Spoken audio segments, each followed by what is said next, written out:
Assalamualaikum warahmatullahi wabarakatuh. Semoga sehat selalu dan mempunyai kekuatan untuk terus dapat mengikuti semua video yang ada di dalam fisika mekanika ini dari awal sampai akhir. Kali ini video kita akan membahas mengenai gelombang bagian pertama yang ada di chapter 16 di dalam Resnick Equality. Jadi subjek utama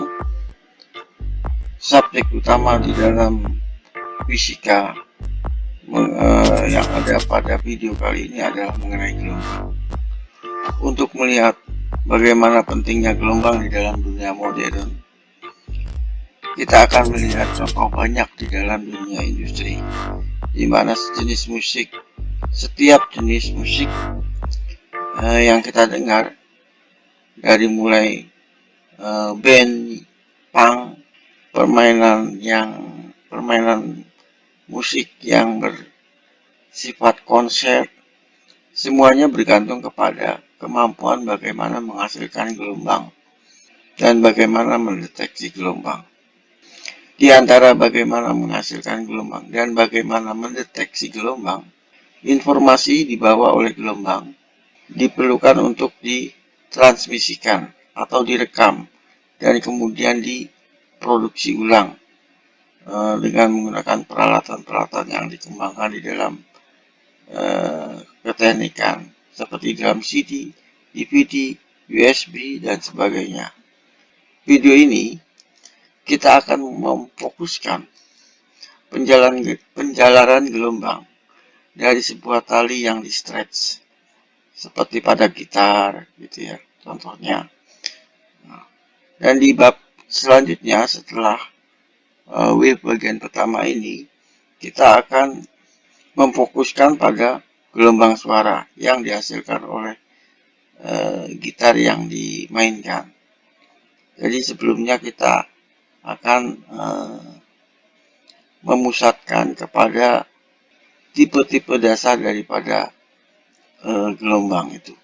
Tentang gelombang bagian pertama, kita akan membahas mengenai gelombang transversal, laju gelombang, energi dan power gelombang yang menjalar, persamaan gelombang, interferensi gelombang, pasor, dan gelombang standing dan resonansi.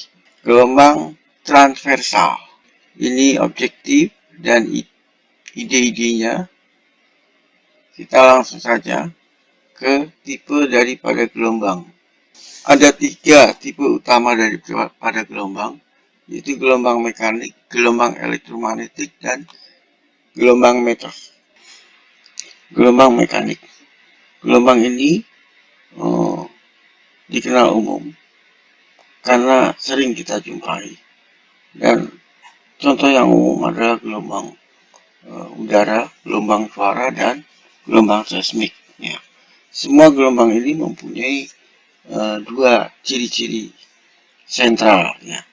Mereka terbentuk oleh hukum Newton dan mereka dapat ada di dalam media material seperti air, udara, atau batu.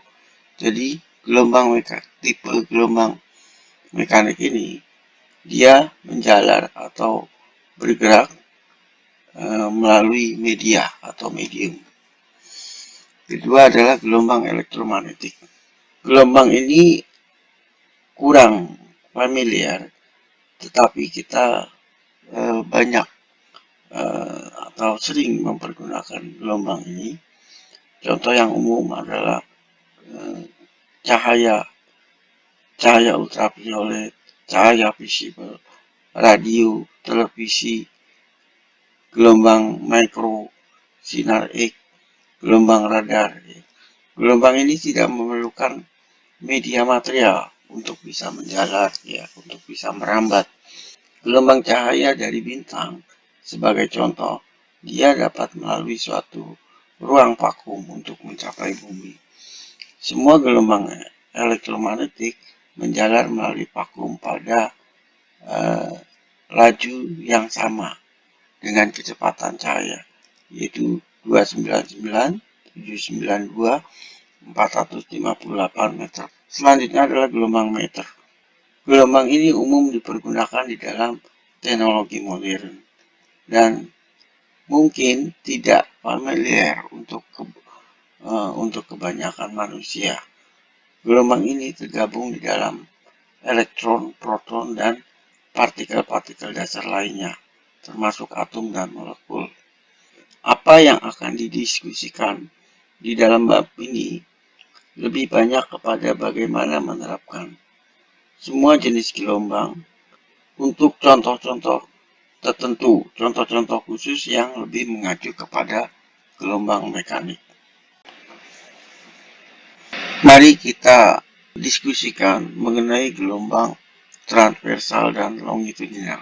Jika kita ikatkan tali pada suatu bagian yang tidak bergerak, kemudian menarik sehingga tali itu dalam kondisi stretch, terenggang, kemudian diberikan gerakan ke atas, seperti ini, tangannya diberikan gerakan ke atas sekali, maka akan ada pulsa yang sinyal yang merambat ke arah kanan seperti ini, bergerak dengan kecepatan tertentu. Jika gerakan tangan kita itu ke atas lalu ke bawah, maka kita akan melihat suatu gelombang sinusoidal seperti ini yang merambat dengan kecepatan V. Jadi di sini kita melihat gerakan tangan, gerakannya adalah ke atas dan ke bawah.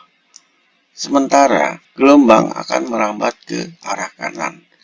Jadi antara getaran dan rambatan itu selalu tegak lurus. Jadi ini dinamakan dengan gelombang transversal. Pada gambar ini kita akan melihat bagaimana gelombang suara dapat dihasilkan oleh sebuah piston di dalam pipa panjang yang berisi udara. Jika kita berikan tekanan ke arah kanan, maka udara di dalam pipa dia akan tertekan. Tekanan ini juga akan mendorong udara-udara di sebelah kanannya untuk ikut tertekan. Jadi di sini pressure daripada tekanan ini dia akan merambat dengan kecepatan tertentu ke arah kanan. Sementara gerakan tangan ini juga dalam arah horizontal. Ini menghasilkan suatu gelombang yang namanya gelombang longitudinal. Jadi gelombang longitudinal adalah getaran dan arah gelombang itu sejajar. Kalau gelombang transversal, getaran dan arah rambat gelombang itu tegak lurus. Panjang gelombang dan frekuensi. Kita bisa nyatakan suatu gelombang itu sebagai suatu fungsi X dan T, di mana X adalah posisi dan T adalah waktu. Fungsi bisa kita nyatakan dalam bentuk sinusoidal, dalam bentuk seperti ini. YXT sama dengan YM sin KX min omega T. XT ini menyatakan displacement, pergeseran, YM ini amplitude, dan KX min omega ini adalah fase.